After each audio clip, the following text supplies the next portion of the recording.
Hi guys, Pastor Jomel here. I pray that this sermon will encourage you and deepen your faith. Kung na-bless po kayo sa message na ito, please like and share and tag someone and let's spread the word about the goodness and love of our God. Mabuhay po. Napakaganda pong umaga ngayon dahil itutuloy po natin yung series natin and we feel like we're growing individually when it comes to spirituality and as a team, as a church. Praise God. And sa lahat po ng mga bagong dumating, welcome po sa Bethany Church International Philippines and sa Deep and Wide Worship Experience. At ginagawa po natin to every Sunday at 11 a.m. But if you feel na umattend po na mas maaga, we have 2 services for adults in the morning, 7 a.m. at saka 9 a.m. service. At ngayon po ay nandito kayo sa YA service, okay, Young Adult Service, because soon we will be having our Gen Z service and we're praying for that. At itutuloy po natin yung series natin called A Jesus-Shaped Life. We're talking about Jesus' nature and yung pong mga characteristics ng Panginoon. The first week we talked about was image of Christ, which is Imago Dei. So pag sinabi po natin Imago Dei, sa Latin, ibig sabihin po ng image of Christ, that we're created in His own image and likeness. And the second week po na pinag-usapan natin was Mens Christi, which is the mind of Christ.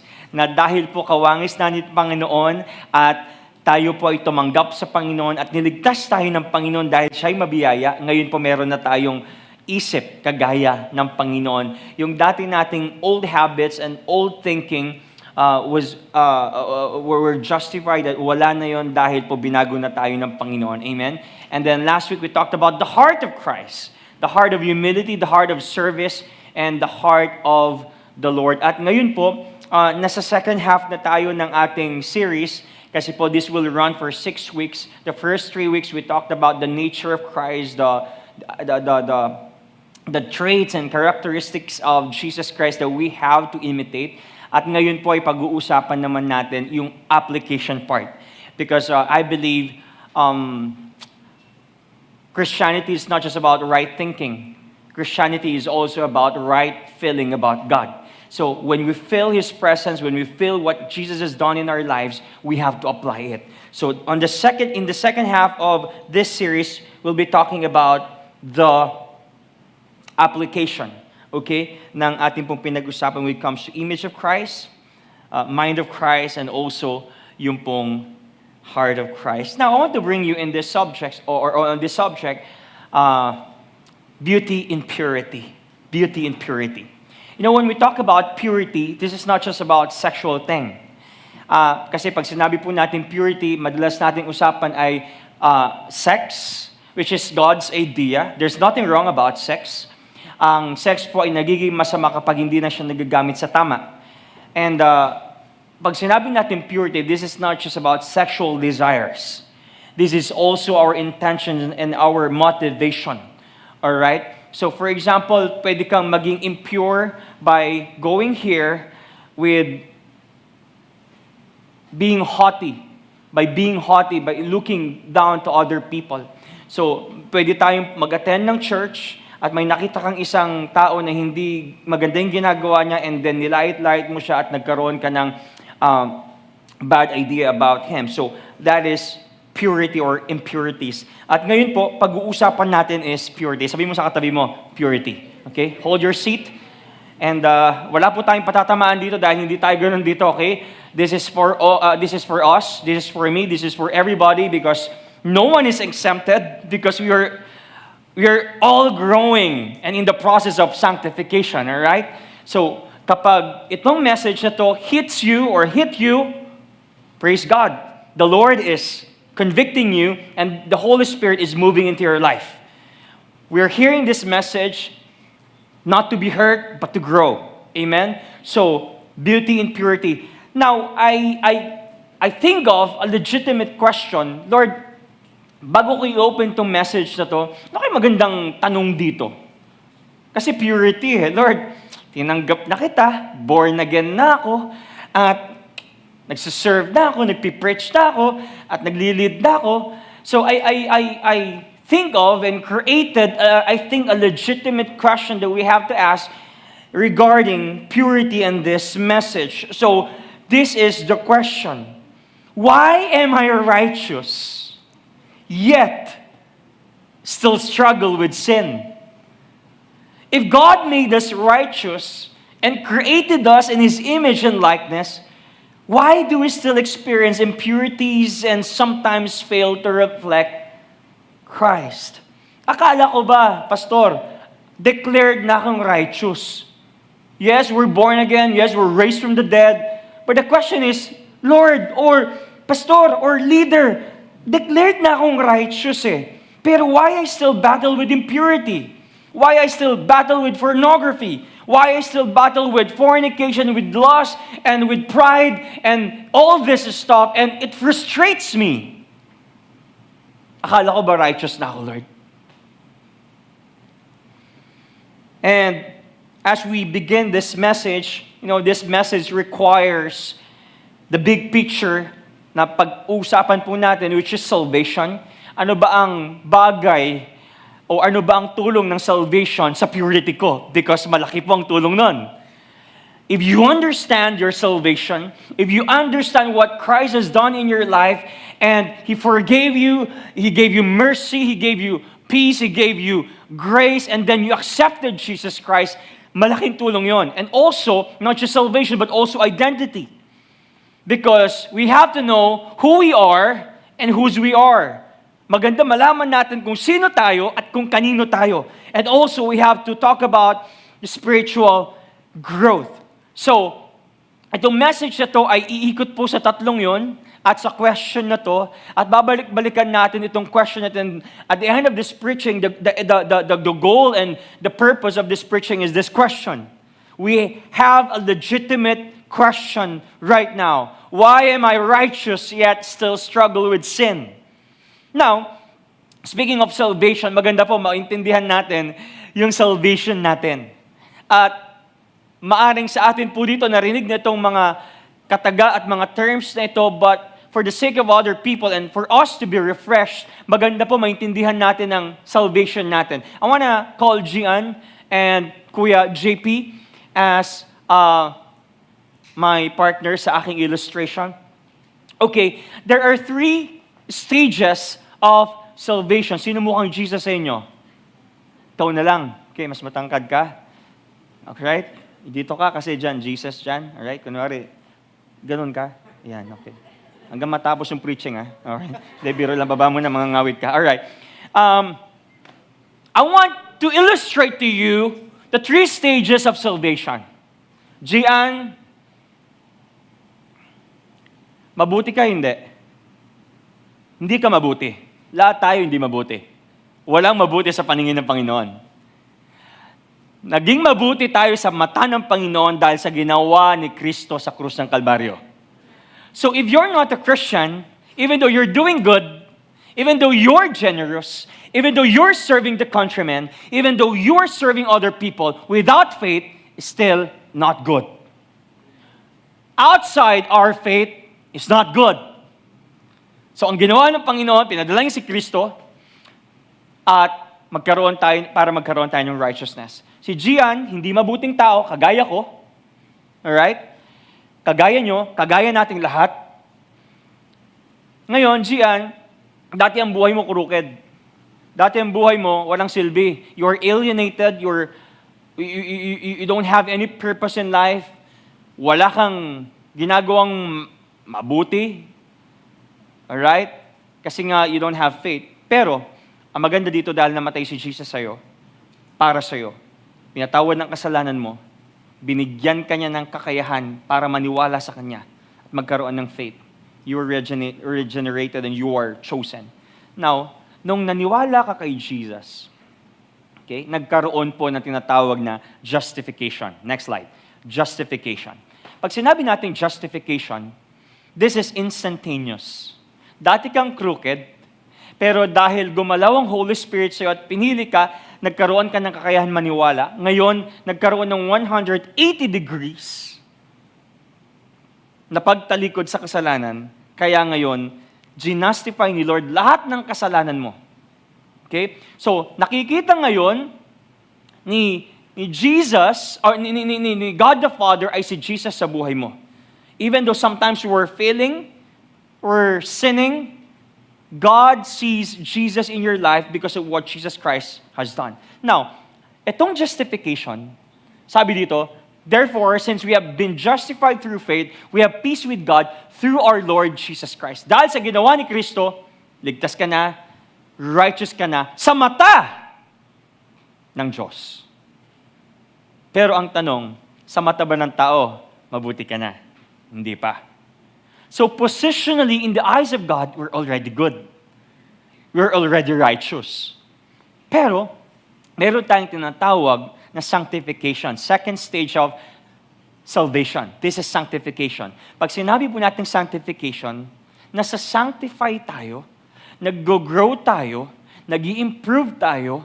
Yung dati, ang lakas mong mumura, ngayon hindi na dahil nagmamahal ka na. Dati, ang lakas mong manigarilyo, sinisira mo yung katawan mo, nag-aadik-adik ka, lagi ka nanunood ng kung ano-ano at nagbabrowse ka ng kung ano-ano. Pero ngayon, dahil natutunan mo sa church at sa Bible, na tinuturo ng church, tinuro ng leader mo, tinuro ng D-group leader mo, ng fam coach mo, unti-unti nasa-sanctify ka.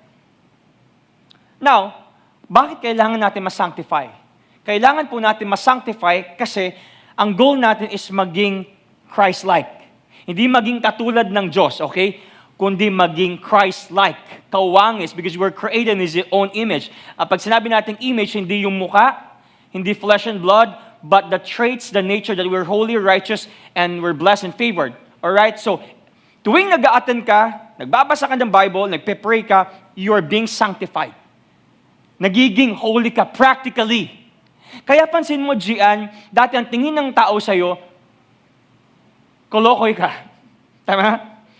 Wala kang patutunguhan, pero dahil practically you're being holy, because you're being sanctified, you know how to pray, you know how to read your Bible, you know how to fast, you know how to worship, you know how to give, and you were baptized, and then nakilala mo si Jesus Christ, unti-unti, kahit hindi mo i-defend yung sarili mo at i-post sa Facebook that I am a Christian at magsuot ka ng t-shirt na number 7 na nakalagay Team Jesus, they will see that you are a Christian.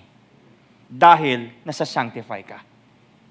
Sabi dito, He who began a good work in you will carry it on to completion until the day of Christ Jesus. So, our salvation is not just momentarily. It is moving. It's a movement. Salvation is not just a moment, it is a movement. Kaya ako I doubt ang isang Kristiyano na nung tinanggap daw niya at sumabay daw sa prayer of acceptance at hindi nagpatuloy, I doubt kung ligtas siya because salvation is moving, improving, growing, maturing, deepening our faith by hearing and hearing the Word of God. That's salvation. Serving, loving, forgiving one another, encouraging one another. These are the aspects of salvation. So, habang lumalago ka, nagiging kawangis ka ng Panginoon. And then, until such time, darating ang Panginoon, bibigyan ka niya talaga ng perfect na katawan. At ang tawag po doon ay glorification. Ibig sabihin ng glorification, your body will be glorified. At wala ng presensya ng kasalanan. Wala ng COVID, wala ng migraine, may natawa dito, wala ng siraan, wala ng suntukan, wala ng mahuhuli sa ICC. Okay? Kundi pupunta na lang sa ICC, Emmanuel Christian Church. Okay? Anniversary nila, shout out Kuya CJ and Pastor June. So, you will be glorified. The Bible said in Colossians 3:4, when Christ, who is your life, appears, then you also will appear with Him in glory. So, on that day, you will no longer battle sin. You will never battle with impurities, with pornography, with those hurts, because you're already perfected. and united with Christ in heaven. So there will be no presence of sin. Diyan lang kayo. Okay? Take note nyo na lang mamaya. Bigay ko yung notes sa inyo. So to recap and summarize the 3 stages of salvation. Ano yung number 1? Number 2? Number 3? Okay. To give you a recap, yung justification, it removes the penalty of sin. Past, present, and future. And you are declared righteous. Kaya sabi mo sa katabi mo, righteous ka. Di ba? Mukha lang hindi. Iba kasi butas-butas yung damit mo. Okay? Number 2 is sanctification. Alright? Sanctification means God removes the power and pleasure of sin. Dati talaga, ang sarap uminom. May pleasure talaga maglasing. Di ba, Kuya Jed? Hindi sa langgera. Ano lang, nagmahanap lang ako ng kakampi. Okay. Yung pleasure mo talaga ng sin talaga, okay, ito, ano tayo, shot puno. Talagang, okay, okay ito. Nandun yung pleasure natin. But because you are being sanctified, ang pleasure mo na ay yung makilala si Kristo at paglingkuran at masambahin ng Panginoon. And glorification, this one removes the presence of sin. This is future, that we will be perfected in righteousness that will come to a point wala na talagang kasalanan. Okay na kayo? Okay? Puna kayo? Sige. Palakpakan naman natin sila. Okay? Mas malaki ang points nyo sa langit. Okay? Amen. Now, nag-review tayo, nag-recap tayo. Now, if you accepted Jesus Christ in your life, sino dito? Siguraduhin natin, sino tinanggap ang Panginoon? Okay? Praise God, tinanggap na ang Panginoon. Now, if you are born again, if you are Christian, we are all here sa part ng sanctification. Okay? Ito ang ating location ngayon. Nasa sanctification tayo ngayon. Ngayon, babalik tayo din sa legitimate question natin. Why am I righteous, yet still struggle with sin? Pastor, I was declared righteous by God. At mata ng Panginoon, okay na ako, righteous na ako, blameless ako, holy ako, chosen ako, but still I struggle with sin. Does it make sense? It makes sense. Now, para mag-make sense po sa atin dito, I want to show you 2 circles, but bago muna lalabas yung isa. Your spirit, okay? Yung spirit po natin, yun yung binuhay ni Kristo. We are made alive by Christ. Our mind was renewed, we're renewed, and then we longs the Lord. But of course, you have to be aware that you also have still flesh. Now, pag-usapan natin ng flesh. Okay? Pisilin mo ngayon katabi mo. Okay? Masakit, di ba? Okay, flesh yan. Flesh. Pero, hindi yan yung tinutukoy ng Bible na flesh. Okay, flesh, yes. Ang flesh sa Bible, flesh ng animal, flesh ng birds, at flesh natin katawan. Di ba? Kapag pinipiso, cute-cute mo. That is your flesh. Pero yung flesh na binabanggit dito ng Bible is our desires, our tendency to sin in human nature. That our flesh is corrupted with sin. Sabi po sa Galatians chapter 5 verse 17, for the desires of the flesh are against the Spirit, and the desires of the Spirit are against the flesh. Now, here's the thing. Ang madalas pong ginagawa ng kaaway natin ay lagi niyang binubulong sa atin, kung righteous ka na, bakit mo pa ginagawa yan? Akala ko ba, holy ka? O bakit pag mag-isa mo, tuwing hating gabi, ano-anong binubuksan mo? Sasabihin sa'yo ni Satan, akala ko ba, Christian ka na, bakit ang pride mo? Ang galing mong sumagot sa mga magulang mo. But don't listen and believe with the lies of Satan. Your temptation does not define you. Christ does. Now, gusto ko malaman po natin ito. Yes, may mga impurities tayo. Kasi nga nasa sanctification tayo. But remember this, impurities are part of God's refining process. We're all struggling with impurity, and it doesn't mean you're abandoned, but it means you're being refined. Alam nyo, napakagandang metaphor ito. Pag yung may mga nangangalakal, pag yung may mga nagmimina, kumukuha sila ng gold sa mga bundok or sa mga rivers, ang ginagawa nila is, nagbubungkal sila hanggang may makuha sila mga lupa. Huhugasan nila to. At alam niyo yung gagawin nila?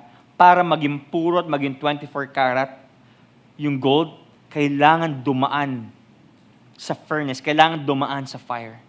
Now, nagkakaroon ng struggles para lumabas yung mga impurities natin. Because if you will never see and recognize na meron akong impurity, hindi ka gagaling. So somehow, sa atin dito bilang Kristiyano, uy, napagalitan ako, bakit? Kasi maingay daw ako at ano-ano mga pinopost ko sa Facebook. Those are your impurities. And if someone will not tell you, hey, don't do that, you will never improve in life. So may mga impurities po sa buhay, and that's natural, so that we will be refined dahan-dahan. Why? Because we are still in the flesh. At yung spirit natin, kaya nga, the spirit is willing, but the flesh is weak, because we have desires, human desires, and flesh, or lust of the flesh, that pulls us para magkasala. But praise be to God, kaya natin labanan yun because your spirit is already renewed. 1 Peter 1:7, these trials will show you that your faith is genuine. It is being tested as fire tests and purifies gold. So God in His wisdom, sometimes He allows yung mga weaknesses po to surface, not to shame you, but to heal you. Like what I've said, unless you won't remove the dirt, you will never see the purity and pureness of the gold. Ngayon, speaking of desires, palalim na tayo ng palalim, okay? Hindi naman masamang magka-desire. Nagiging masama ang desire when our desires control us. Doon nagiging kasalanan. At doon nagkakaroon ng lust of the flesh. There are 3 types of lust. Okay? I want to read this. 1 John chapter 2, verse 15 to 16. Do not love the world or the things in the world. If anyone loves the world, the love of the Father is not in him. For all that is in the world, the desires of the flesh and the desires of the eyes and pride of life is not from the Father, but is from the world. Yung desire ng mundo, yung desire ng flesh natin, yung desire ng secular things, ay hindi desire ng Panginoon. So kapag Kristiyano ka, hindi ka po pwedeng, okay, desire ko tong maggawin tong mga mundong bagay nito, tapos magiging banal ako. Hindi pwede yon. Kung banal lang, banal lang. Kung makamundo lang, makamundo lang. Kaya kung babasahin yung Revelation chapter 3, ayaw ni Lord ng lukewarm Christian. I will spit you out from my mouth. Why? Because I don't like lukewarm Christians. If you're hot, then be hot. If you're cold, then be cold. We cannot mix this together. Parang gusto mo magkape, tapos parang gusto kong lagyan ng, okay, nag-order ka ng caramel macchiato, tapos pwede bang lagyan mo ng royal ito? Anong lasa nun? No. God is telling us, my desire is not to be worldly. Vice versa. So makita po natin dito may 3 klase ng lust of the flesh or lust. First lust is this, lust of the eyes. Itong lust of the eyes, it occurs when visual stimuli triggers or trigger. Like covetousness. Pansin nyo, pag pupunta kayo ng mall, ay covet, sana meron din ako nito. Meron bagong sapatos. Okay, bilhin ko to, itong Rolex. Ito, bilhin ko tong ano na to. Everything. That is covetousness and that is lust of the eyes. Not just covetousness, but jealousy. Ba't parehas silang naka-red? So, o maybe, bakit, Lord, sila pinagpapala mo, Lord, ba't ako hindi? Or maybe, sexual lust. Saan nagsisimula ang mga imagination natin kapag gusto mo mag-imagine maputing legs? Sa mata. Pag nakita mo sa IG, uy, lalo na, bench body week ko. Mga rumampa-rampa doon. May mga nagpapakita ng mga kung ano-ano. And then mamayang gabi naalala mo na, kita ko yung puwet mo. Yeah. Lust of the eyes. And it happens. Number 2, pride of life. Pride of life. Ito po ay desire to be once God characterized by what? Arrogance, self-promotion, greed, and even self-preservation. Did you know that we're called not to do self-preservation? We're called to deny ourselves. Sometimes, ayaw natin lumabas at mainitan to preach the gospel. Ang init. Hindi kaya ng skin ko. Ang mahal pa naman ng lotion ko ngayon. Alam niyo mo yan, Cetaphil or ano yan. Victoria's Secret yan eh. But our calling is not self-preservation. Our calling is self-denial. Deny yourselves. You want to be my disciples? Then deny yourself and take up the cross daily and then follow me. And then last one is lust of the flesh. We have the sinful nature and earthly desires. Now, gusto ko pong i-define ito para maintindihan natin, Lord, kala ko ba righteous na ako pero bakit I'm still struggling with sin? Remember this, lust is passionate desire. Lust is passionate desire. It can be good or bad. Depende sa object at depende sa desire. Ulitin ko, meron si Lord na ginawang natural desire at hindi po kasalanan yon. Nagiging sinful ang desire kapag kinokontrol na tayo ng ating mga desires. I want to give you an example. For example, this one. Binigyan tayo ni Lord ng natural desire para kumain. Who's foodie here? Ay, mga foodie ba dito? Ako foodie ako eh. Di ba? Siomai, di ba? Xiaolongbao. Ako, spaghetti, favorite ko. For sure, yung iba dito, you like buffet, samji. Mahilig kayo mag-coffee, di ba? We love coffee.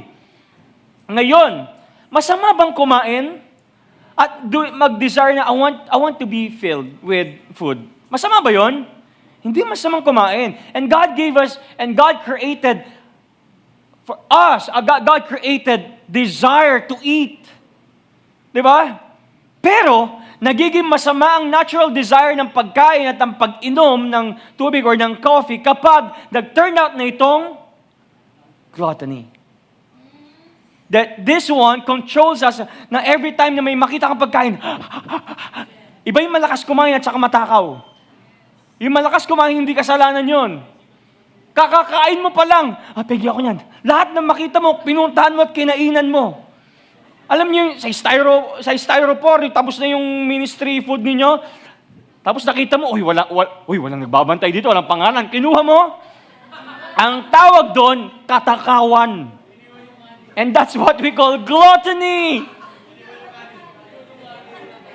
Or yung mga magulang nyo, dinibay-dibay na yung food.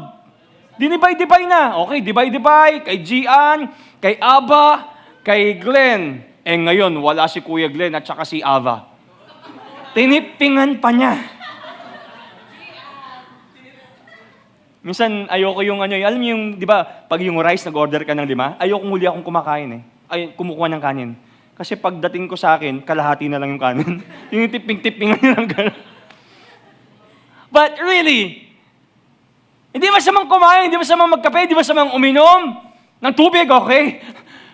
Pero nagiging masama kapag naging gluttony na siya. Next one, please. God gave us the desire for shelter and clothes. I have clothes. We have shelter, we have car, we have money, we have work. Hindi masama yun. Pero nagiging masama. Yung marami ka na, gusto mo, nakawan pa yung iba. Bilyonaryo ka na, bakit ninanakaw mo pa yung pera ng taong bayan? Wala akong pinaparinggan dito, sorry. Okay? Okay? Wala akong pinariringgan dito, okay? Baka makulong ako sa Emmanuel Christian Church, okay? Alright, wala akong pinaparinggan.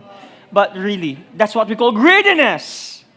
Materialism and greediness, alam mo yung, ang dami mo ng sapatos, tapos nanakawin mo pa yung, susuot mo pa yung sa kaibigan mo. Pera mo ko, bakit wala na akong sapatos, pero pag buklat mo ng aparador, karami. Materialism, greediness.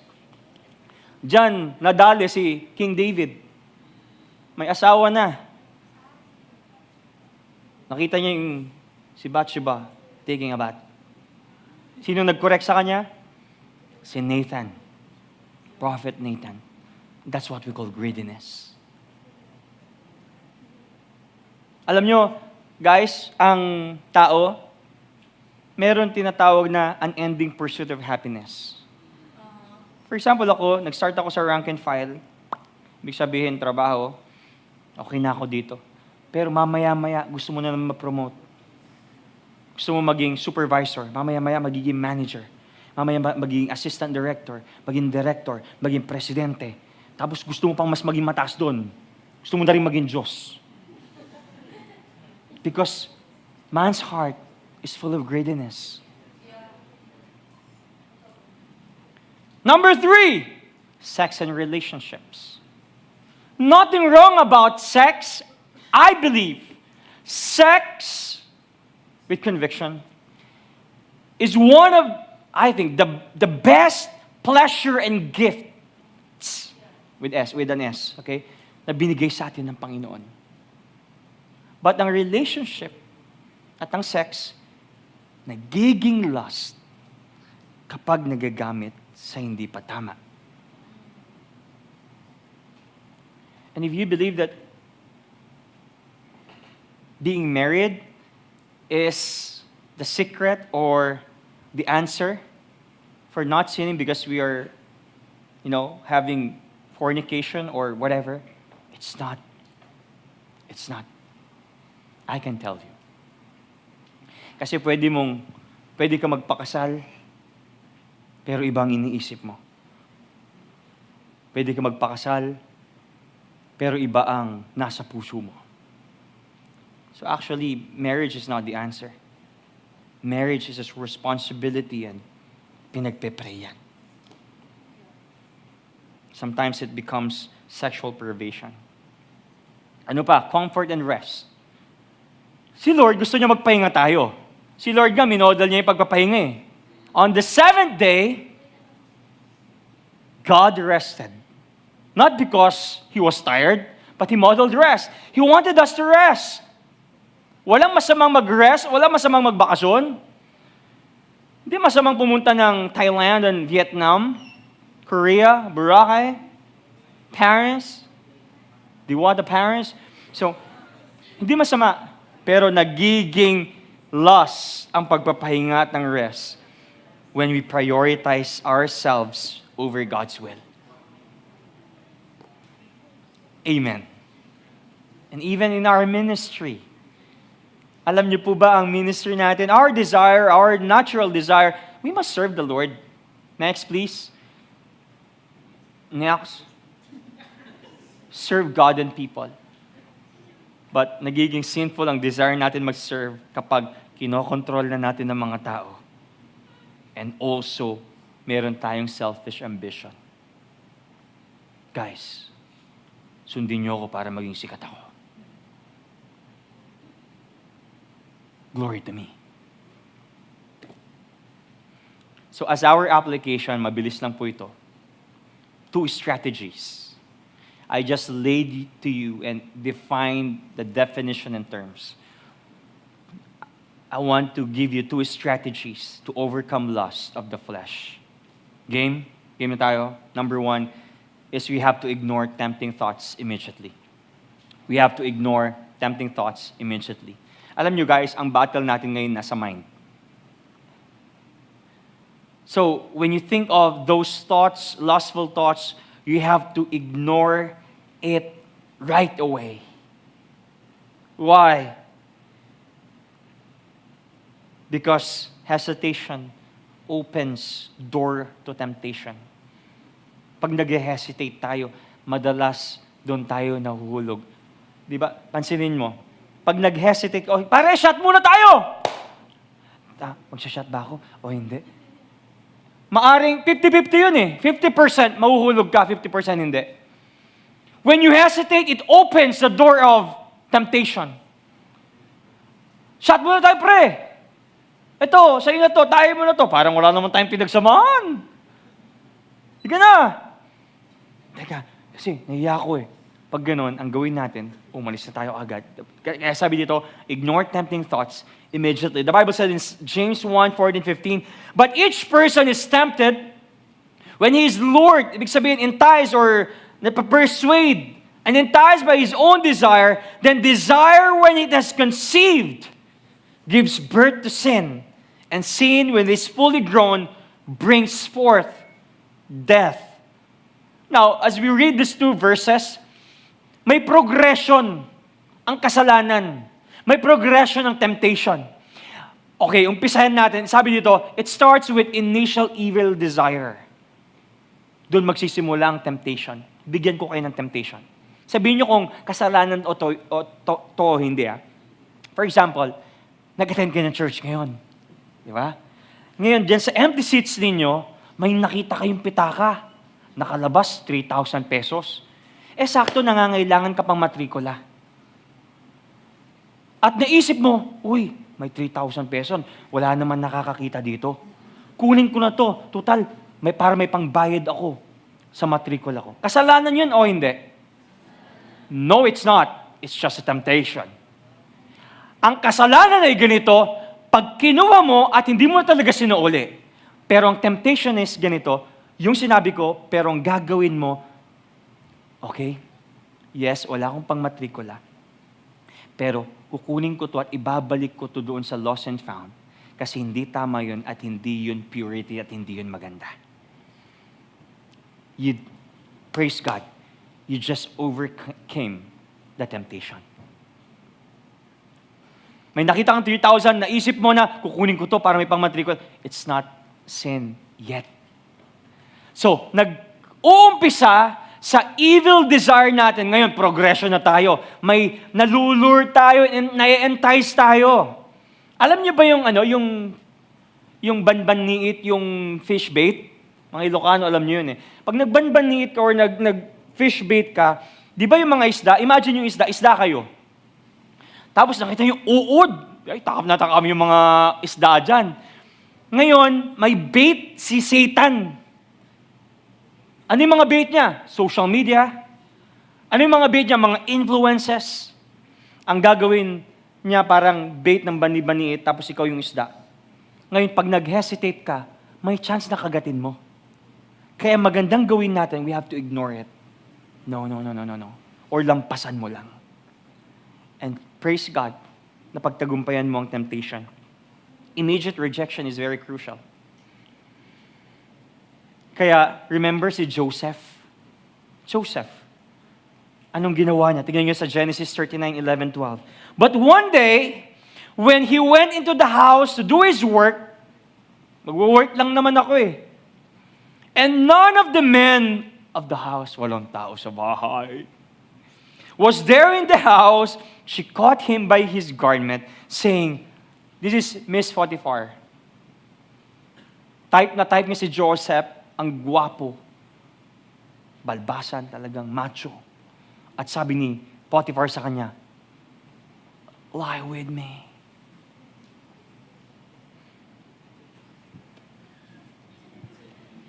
Imagine the scenario. But he left his garment in her hand and fled and got out of the house. Si Joseph, pinatulan niya hindi? Yes, hindi. At hindi siya nakipag-deal. Oh, sige sa atin lang to, pero gagawin ko, pero huwag mo sasabihin kay boss. Walang negotiation. What Joseph did, he fled and got out of the house. 2 Timothy 2:2. 2:2. So flee youthful passions and pursue righteousness instead of flirting with passions. Flee from youthful passions. James 1:14-15. But each person is tempted. Look at this. When he is lured and enticed by his own desire, then when it has conceived, gives birth to sin, and sin, when it is fully grown, brings forth death. So third is desire formation. Kapag buo na yung loob mo, yung desire mo, na-form yan kakagatin ko ba o hindi? Pag nabuo na, then there you go. Fourth, it gives birth to sin. You act on it. Sige na nga, minsan lang naman ito. Wala naman nakakakita. Then it gives birth to sin. Ang temptation hindi kasalanan because even Jesus was tempted. Ang temptation nagiging kasalanan kapag nahulog ka doon sa bait. And then, the sad part here, fifth, is death. There are different types of death. Spiritual death, emotional and relational death, physical death, and eternal death. Kaya alam niyo po, madalas, nalalayo ang loob natin sa Panginoon because of sin. Minsan napipigilan ka mag-preach, napipigilan ka mag-serve, napipigilan tayong kumanta, napipigilan tayong makipag-socialize, napipigilan tayong gawin yung purpose natin because of sin. Nag-conceive na yung habit of sin. Hindi na lang siya nagbuntis, kundi nanganak na, and it led you to death. But the good news is that Jesus defeated death. Jesus defeated death. John 11:25-26, I am the resurrection and the life. Whoever believes in me, praise God, though he die, yet shall he live, and everyone who lives and believes in me shall never die. Our spirit were renewed, and you will never go to eternal death, and in hell, you were saved from eternal damnation. Praise be to God. Dating patay, ngayon ikay binuhay dahil sa ginawa ni Kristo. So, immediately ignore those tempting thoughts. And then number 2, let me end this message. Can I call Gian? Imagine this. Imagine the cause of God's beauty. Ang ganda nito. Imagine the cause of God's beauty. Can you imagine with me for a moment? Okay? Can you imagine with me for a moment? Imagine nyo po, hipikit ako para ma-imagine ko rin. Imagine nyo po, nasa bahay kayo, mag-isa ninyo, nasa isang room kayo, ang lamig, ang lakas ng internet, ang laki ng TV mo, madilim, napaka-dim ng lights, napaka-cozy habang umiinom ka ng kape. Imagine that. Mag-isa mo lang sa kwarto mo. And then you felt a strong desire. I have needs. And then, gusto mong buksan itong TV na to at pumunta doon sa site na yon. And then, gusto mong ma-ease at magkaroon ng comfort with that desire. and you don't have any motivation, you don't have any belief na pag ginawa mo yun, I will be impure and this is not God's will for me, then you will fall into temptation. But, baligtarin natin, mga kapatid. That scenario, for example, JP, ikaw yung nasa room na yun. Tapos drinag ng ISIS yung pamilya mo. At sasabihin ng ISIS sa'yo, JP, kapag binuksan mo yung site na yan, kapag tinuloy mo yung lust of the flesh na yan, I will slit the neck of your family. Would you still open it? Or maybe, bibigyan kita ng 1 billion pesos, tax-free, right away, cash. Pag hindi mo binuksan yung site na yan at pinatulan yung lust na yan. We see, for sure, hindi po natin bubuksan yung site na yun. Kuya Glenn, ikaw, would you open that site? Kapag sasabihin ng ISIS sa'yo, gigilitan ko ng leeg si mama mo kapag binuksan mo yan. Would you do it? No. Because there is a right believing and motivation. We are not controlled by our sexual desires, guys. Rather, we are controlled by what we believe. Because what we believe will happen. So our motivation is kapag ginawa ko ito, this will dishonor God. It will hurt my future relationships. And it will leave me feel empty.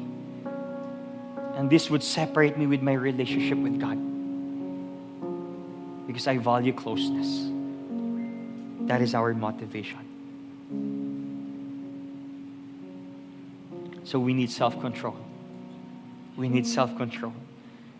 Ang nire-refer ko pong self-control dito is not self-control from the world or yung mga Stoics. Kasi ang self-control ay nagmula, umpisa sa mga Stoics. Naniniwala sila na para magkaroon ng self-control is dapat magkaroon ng self-discipline para magkaroon ng peace. But I don't think so. I doubt if you can continue at makakapag-produce ka ng self-control dahil ang self-control ay pinuproduce ng Holy Spirit. The one who produces the self-control is the Holy Spirit. It says here in Galatians 5:22-23, but the fruit of the Spirit is self-control. The Holy Spirit produces self-control. Kaya every time po na matetempt tayo, recognize the power of the Holy Spirit. Holy Spirit, I cannot do this on my own. Please, produce and give me self-control, Holy Spirit. Did you know that self-control leads to greater freedom? It does not make you anxious every time you commit sin. Alam niyo mga kapatid, pag meron kang self-control, mas nagkakaroon tayo ng freedom. Alam niyo kung bakit? Kasi hindi mo na kailangan itago yung mga kasalanan kasi you're already free. You don't have to look always at your shoulder kung meron tao sa likod mo, kung meron nakakakita sa'yo, because you are already free. And the one who produces that is the Holy Spirit. In our decision-making, to have a healthier relationships. And the good thing here is that it leads us to see the beauty of Christ. That is satisfying. Been there, done that. Every time I do this thing, there is a sense of emptiness. God, bakit? Yes, momentarily, I was satisfied, but yung satisfaction for long term, hindi ko nararanasan. But when we choose purity, when we choose pure heart, it leads us to a better satisfaction, which is Christ. It says here, Matthew 5:8, blessed are the pure in heart, for they shall see God. Purity of hearts leads us to the beauty of God. So every time, Lord, I don't want to fall into temptation. I choose purity. And all these sexual desires and sexual perversions, Lord, I removed it. I will ignore them. I will choose purity so that I will see your glory. I can serve you without anxiety. And that leads you to see God.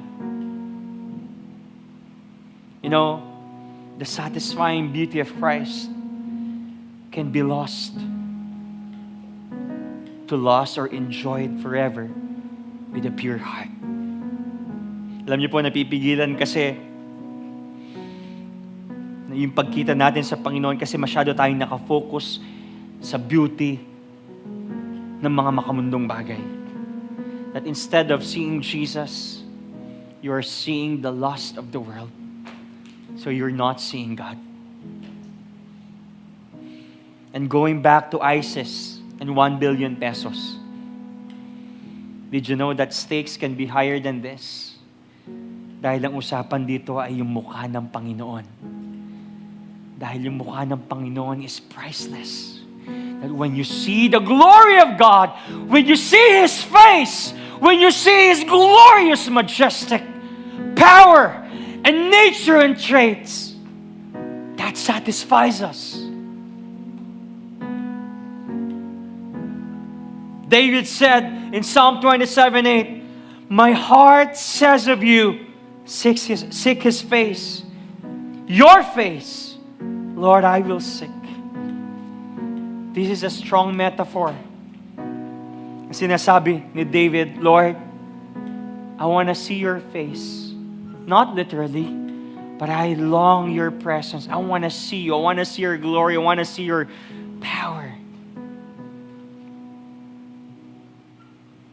And if you have problems and struggling with nudity and sexuality and pornography and lust, always remember this.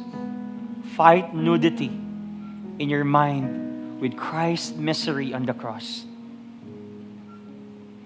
You know, when we talk about nudity, it is a picture in our mind that is not pure. But can you just bow your heads right now? Just bow your heads and close your eyes. When you imagine and picture nudity, you see impurities.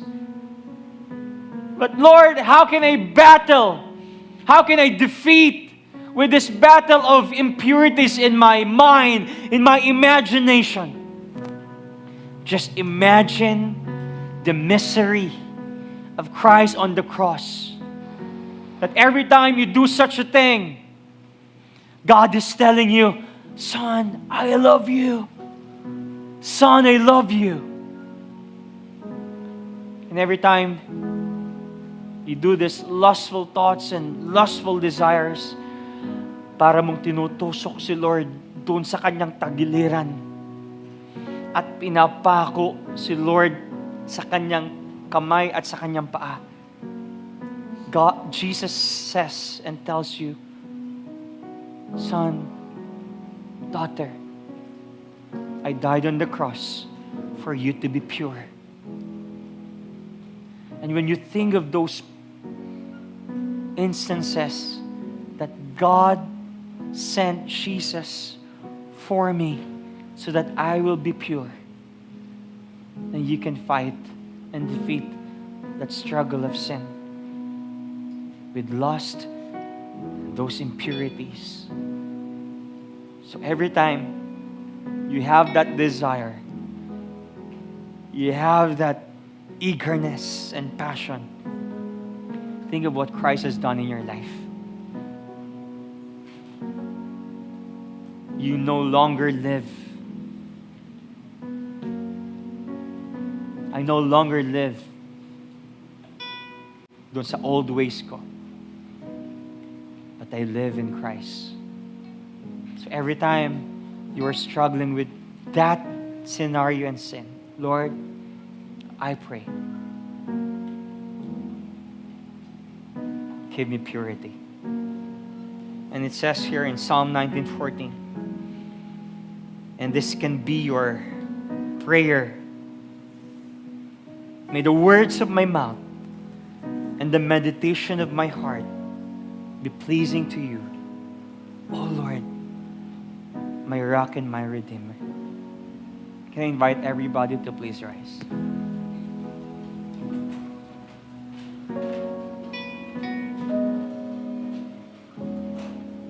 Before we sing this song, do you have a plan to be better and be pure? Question is, bakit ka pumunta sa church? Ba't ka nagbabasa ng Bible? Ba't ka nagpe-pray? Ba't ka nagdi-dig? What is your goal? For religion? For community? Or you want to see Christ and be satisfied because you are seeing His face and you are hearing His voice every day? Question yourself or ask yourself, why I do these things? For the glory of God? You have dream right now. Remember, hindi ka pa nag-aaral at hindi mo pa nakukuha yung dream job mo. Lord, and I'm speaking about purity here. My intention is, pag nakagraduate ako, Lord, pag nakatrabaho ako, Lord, this will be used for your glory. But when you got that dream, when you got that dream job and dream course, where are you lately? Nasaan ka na? Nasaan ka na? Babalik na lang tayo kay Lord kapag yung lugmok ka na. Babalik na lang tayo kay Lord kapag yung ubos ka na. Why not? Seek God's face right now and I want to see your face. I want to see your glory. I want to honor you, God. Every day.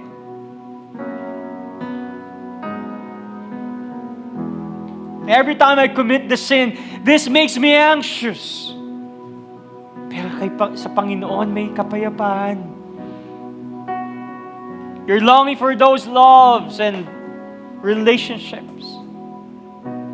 In Christ, your relationship with Him can satisfy you.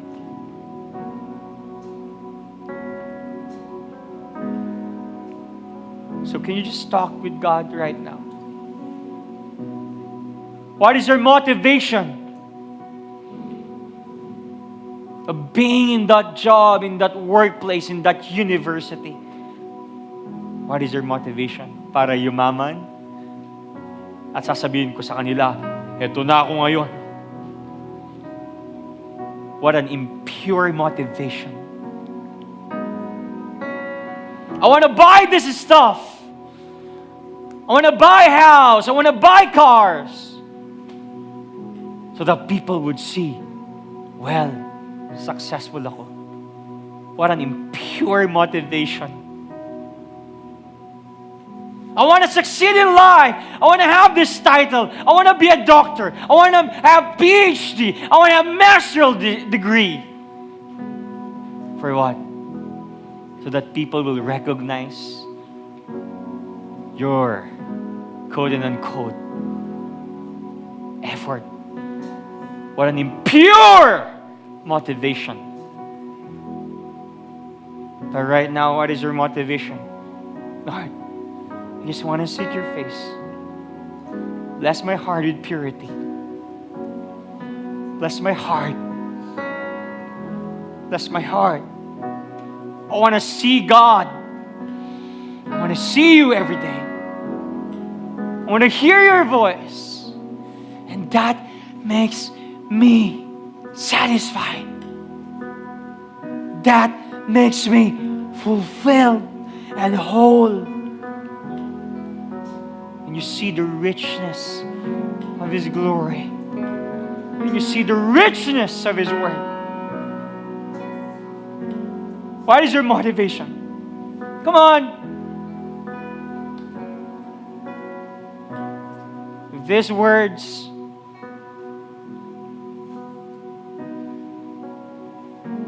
parang hindi na nagre-reflect sa'yo or parang hindi na tumatama sa'yo, there's something wrong with our hearts because, you know, the problem is not your ear. The problem is your heart to hear and apply these words.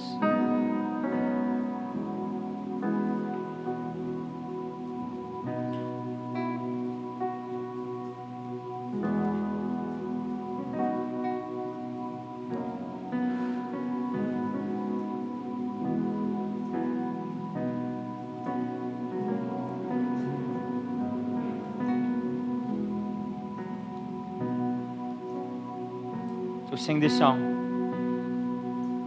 all together. No longer I who live, but Christ in me. For I've been born again. My heart is free. The hope of heaven before me. The grave behind. Hallelujah. You brought me back to life. No longer I who live, but Christ in me. For I've been born again. My heart is free. The hope of heaven before me. The grave behind. Hallelujah. You brought me back to life. No longer I who live, but Christ in me. For I've been born again. My heart is free. The hope of heaven before me. The grave behind. Hallelujah. You brought me back to life. No longer I. Come on, declare that. But Christ in me. For I've been born again. My heart is free. The hope of heaven before me. The grave behind. Hallelujah. You brought me back to life.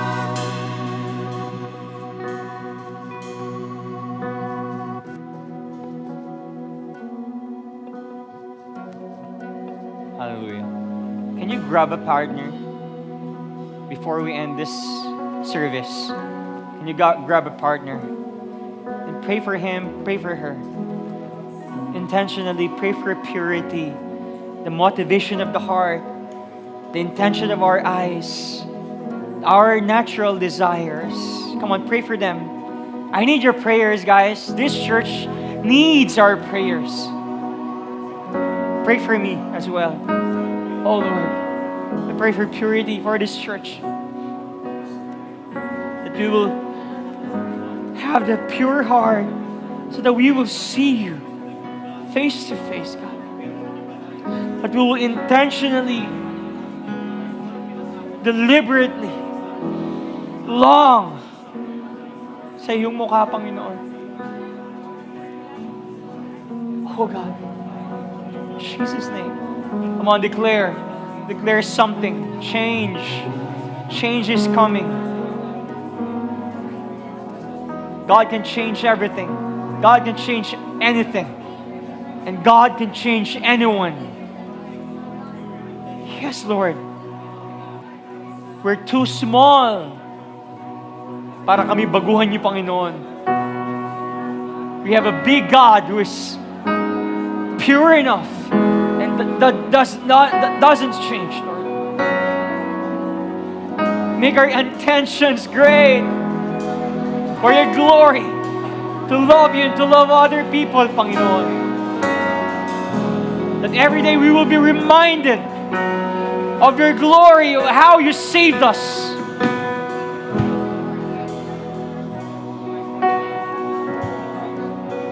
Oh Lord.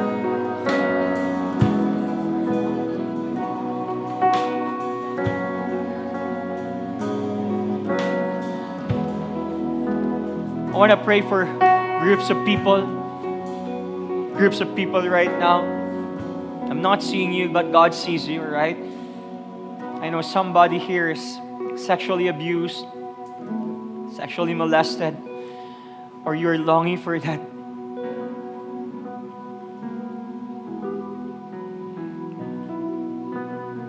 For that hope and that wholeness. And let me tell you this, there is sexual healing. That God can heal you spiritually in your soul. Your emotions can be healed. I want to pray for you, Father. We pray for this church who is here right now, that they will experience sexual healing, Lord. That they will know our identity. They will know their identity in Christ. That their standing is in Jesus. That you see them righteously, Lord. You see them with love. And Lord, you see them with great joy. Dahil si Kristo na pong nakikita niyo, Panginoon. And I pray, God, for healing. If our hearts are broken, Lord, fix it and make it whole again. In Jesus' name. Second group of people I want to pray. Meron po ba dito may pride pa rin sa puso nila na hindi ko matanggap yung word ni Lord? Hindi ako excited sa word ni Lord. I still have this attitude of being haughty. Can I pray for you, Lord? Teach us how to be humble. Because you said in your word, Lord, ang mga nagpapakababa ay tinataas you, Lord. And I pray, God, that the core is Christi. The heart of Christ will be upon us. And Lord, every day, we will learn how to worship you. Follow and obey your word. Hindi kami magmamatigas, Lord. We want to grow. In Jesus' name. In Jesus' name.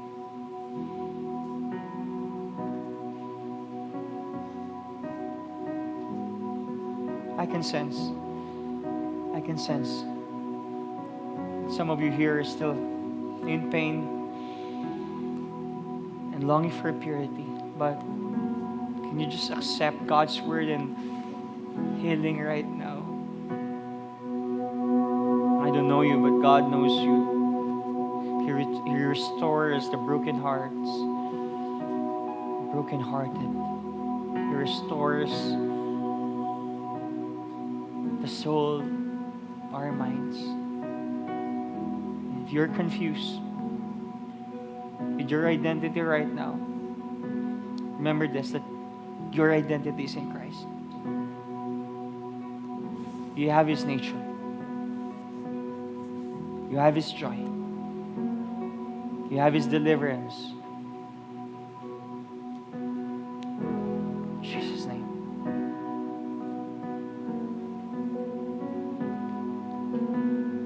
Pwede po bang hawak-hawak tayo ng kamay? Can we just hold our hands together and we will pray as we close this service. Lord, thank you for the healing. Thank you for the salvation. Thank you for choosing us. Thank you for the joy and happiness and peace of mind, Lord. Na meron kami ngayon, natamo namin ito because of you. And we honor you. We revere you. We respect you. We submit to you. We obey you. By all means. So Lord, help us to be pure in our ways. Be pure in our words, in our actions, in our thoughts. At Panginoon, bless niyo pong bawat isa dito na kami po ay mamumuhay na gaya ni Kristo. Parang si Kristo. So Lord, bless every heart, bless every life, mind, and even our desires. Bless niyo po, Panginoon. Salamat po. Salamat po. Salamat po, Panginoon. This is our prayer. Everybody would say, Amen and amen and amen, amen.